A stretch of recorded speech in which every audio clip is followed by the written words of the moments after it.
What are the health benefits of kefir? Kefir is a very popular drink. I don't know if I would say it's as popular as yogurt, but it's probably pretty close up there. Kefir is like a drinkable yogurt, if you want to say. Good way to explain it. And it's very high in nutrients and very rich in probiotics, which is primarily the main reason why people would drink kefir, is because it's gut friendly because of all the probiotics in it. Now, probiotics are good for you because they're incredibly beneficial for your digestive system and your gut health. In fact, a lot of people believe that kefir is healthier for you and more powerful than yogurt. And that might be the case. Kefir is a fermented drink traditionally made using cow's milk or goat's milk. And since we're talking about milk, it may be wise to mention that some people can't tolerate cow's milk, and yet they can tolerate goat's milk. So if cow's milk is a problem for you, then you could try using goat's milk or seek out goat milk kefir. There is a way to make kefir, and I can put the links down below in the description box where you guys can go and purchase that so you can make your own kefir if that's something that you would like to try to do. It may actually end up being cheaper for you in the long run. It may depend, though, about where you're going to find the goat milk or the cow's milk that you're going to buy from a farmer.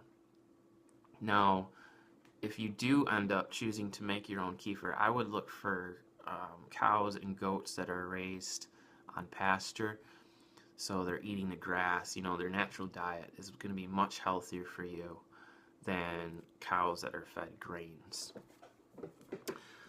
Now, the way that you make kefir is by adding kefir grains to the milk.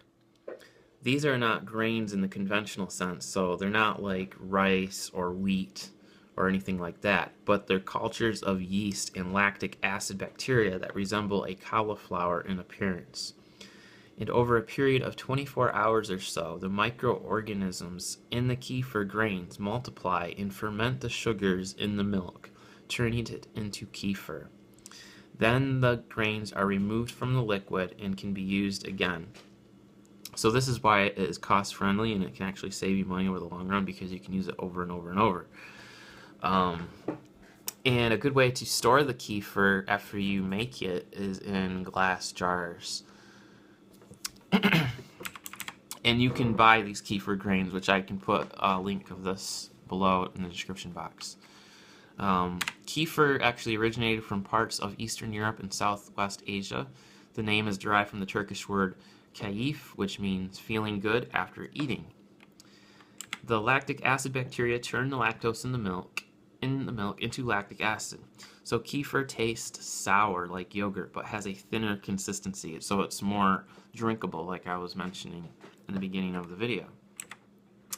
Now, in almost a cup of kefir, it contains an abundance of nutrition. You're going to get about 6 grams of protein, which is great. You need protein in your body. You're going to get 20% of the RDA of calcium, 20% of phosphorus, 14% of B12, 19% of B2, and 5% of magnesium. And you'll also get some vitamin D. And you'll get about 100 calories, 7 to 8 grams of carbs, and 3 to 6 grams of fat. And the fat will be healthy for you. Saturated fat can and is healthy for you.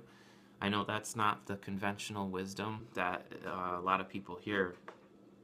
And I should also mention too that if you can get cow's milk from cows that eat grass, or goat milk from goats that eat grass in their natural diets, the fat is going to be richer in omega-3, the same kind of healthy fat that's found in fish, because the grass contains omega-3.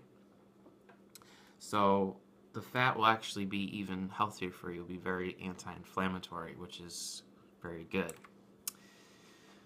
Kefir also contains a wide variety of bioactive compounds, including organic acids and peptides that contribute to its health benefits. If you can't tolerate dairy, as either cow or goat, you can also make kefir from coconut water or coconut milk or other liquids. So that's a possible alternative for you guys out there that are lactose intolerant or just can't tolerate dairy, or perhaps you're just wanting to avoid it altogether. However, by doing so, you are also going to be missing out on some of the nutrients that are only found in dairy. Kefir has been shown that it is a more powerful probiotic than yogurt is.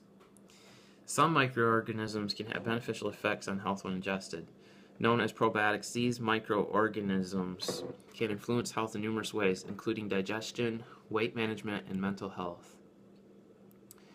Kefir grains contain about 30 strains of bacteria and yeast, making a very rich and diverse probiotic source. Other fermented dairy products are made from far fewer strains and don't contain any yeasts. Kefir has potent antibacterial properties. So there's a probiotic in kefir called Lactobacillus kefiri, which is unique to kefir, and studies have shown that this probiotic can actually inhibit the growth of various harmful bacteria, including salmonella, which sometimes you can get from raw eggs, H. pylori, and E. coli. Kefirin, a type of carbohydrate present in kefir, also has antibacterial properties. So that's awesome, right?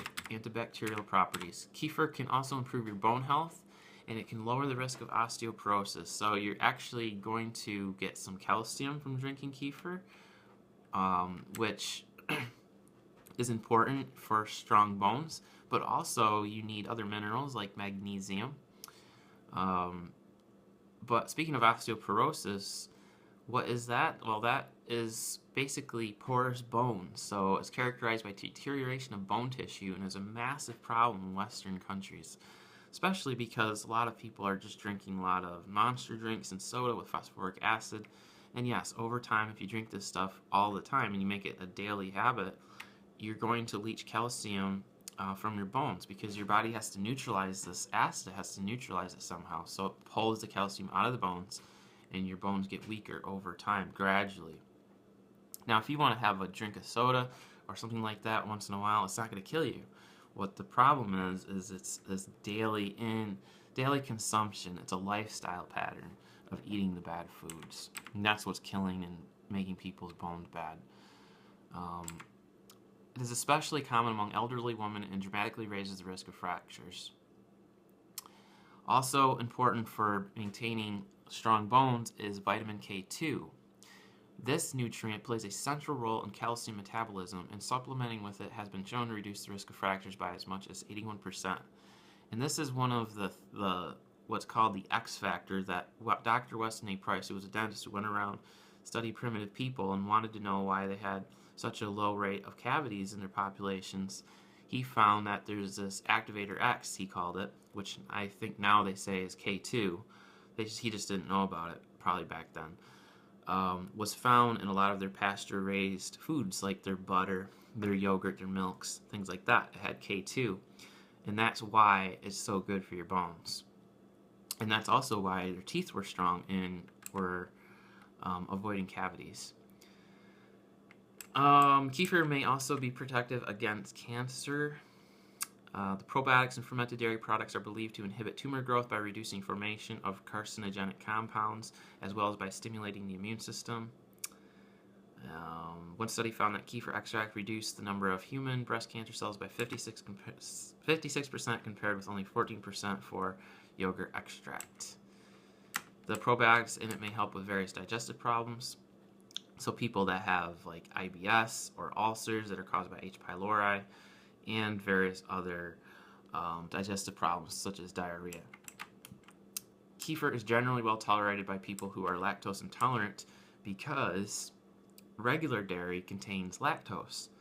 Now, when you make yogurt or kefir, the lactic acid bacteria in fermented dairy foods turn the lactose into lactic acid, so these foods are much lower in lactose than milk.